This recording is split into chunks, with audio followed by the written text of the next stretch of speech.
Welcome to The Explainer. If you're a young professional right now, or maybe you're mentoring one, you're probably feeling a very specific kind of anxiety. The rules of the game feel like they are literally changing overnight. Generative AI isn't just some shiny new toy. It's actively disrupting early career paths and fundamentally altering how we value human skills. But today, we're not just going to sit around and look at the problem.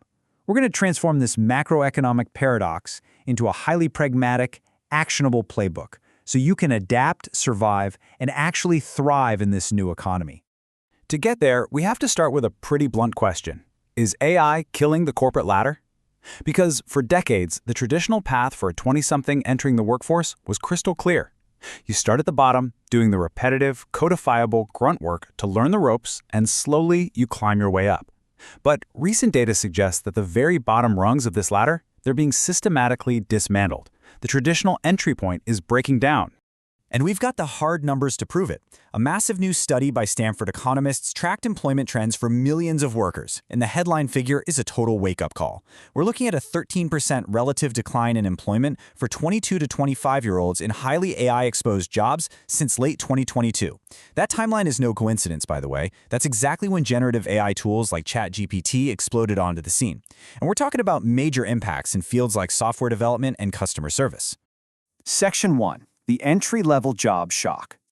Okay, let's dive into this and look closely at the mechanics of this shock, because it's not just that hiring slowed down overall, it's who stopped getting hired. Now, what's really interesting about these headcount trends in software development and customer service is the stark divergence. Right around late 2022, employment for early career software developers takes a sharp dive, dropping nearly 20% from its peak. But what about the mid-career and senior workers? Their numbers are actually going up. Older workers are seeing employment grow in the exact same fields where young workers are getting purged.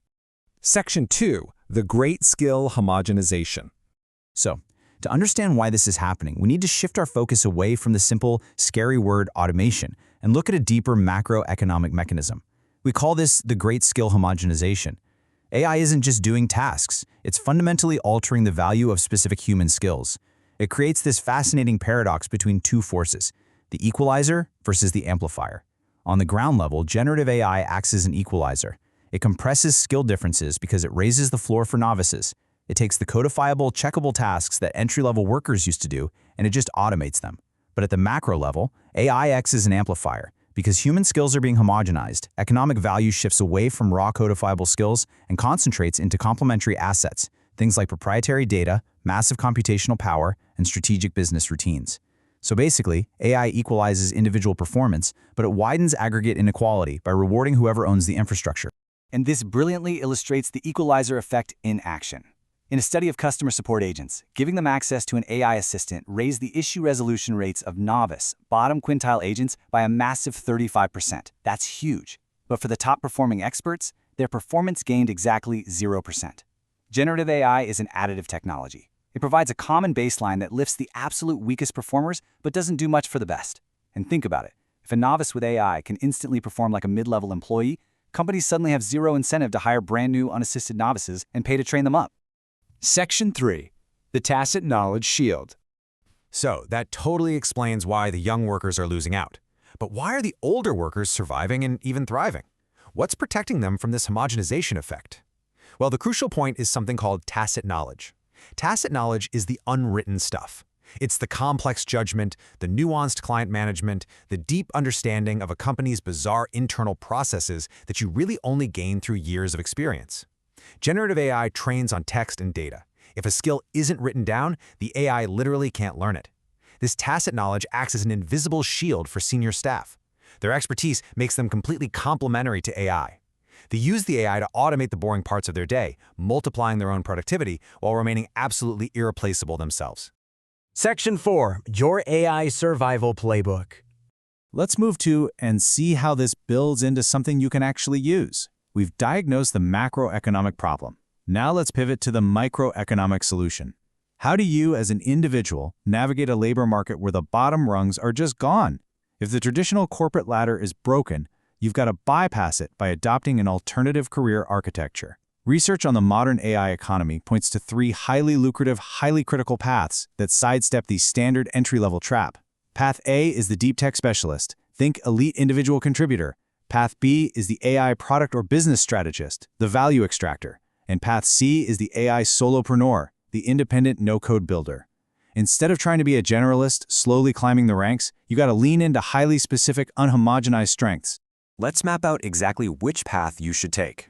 In the enterprise AI world, there are essentially two major hurdles. Phase 2, which is deep technical infrastructure knowledge, and Phase 3, which is corporate politics and social capital.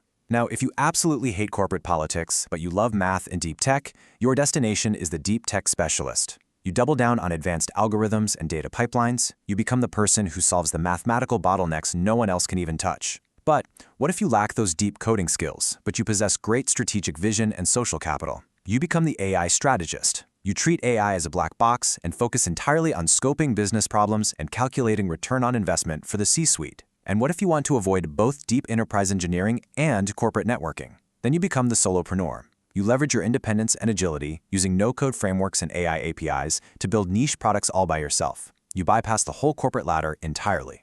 Section 5. The Career Lattice Reality.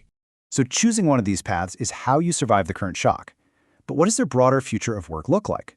Let's ground our expectations in pragmatic reality rather than utopian hype by looking at where organizational structures are actually heading. Bharat Chandar, one of the Stanford economists who documented that 13% drop in young worker employment we talked about earlier, said this: "I'm really hopeful that we end up somewhere closer to a career lattice that works for workers as opposed to a career ladder. The idea here is that if AI makes it easier to learn new things, workers won't just move up a rigid vertical ladder, they'll move laterally across a lattice, switching professions easily based on how economic demand evolves. It's a really beautiful academic hope." But here is the straight truth you need to take away from this explainer today. A career lattice is a possibility, it is not a promise. While it's a natural consequence of the tech shock we're living through, it is completely dependent on corporate culture. Some companies will absolutely embrace flexible lateral movement, but many are just going to use AI to squeeze more productivity out of fewer people. You cannot afford to passively wait for a corporate lattice to form beneath you to catch you. The landscape is absolutely guaranteed to change again. The equalizer effect has wiped out the old entry point. The amplifier effect is rewarding those who control the assets and the strategy. Your tacit knowledge is your shield, but your chosen career architecture is your weapon. So look closely at your unique strengths, look at the paths available to you outside the traditional ladder, and ask yourself, which path will you choose to build today?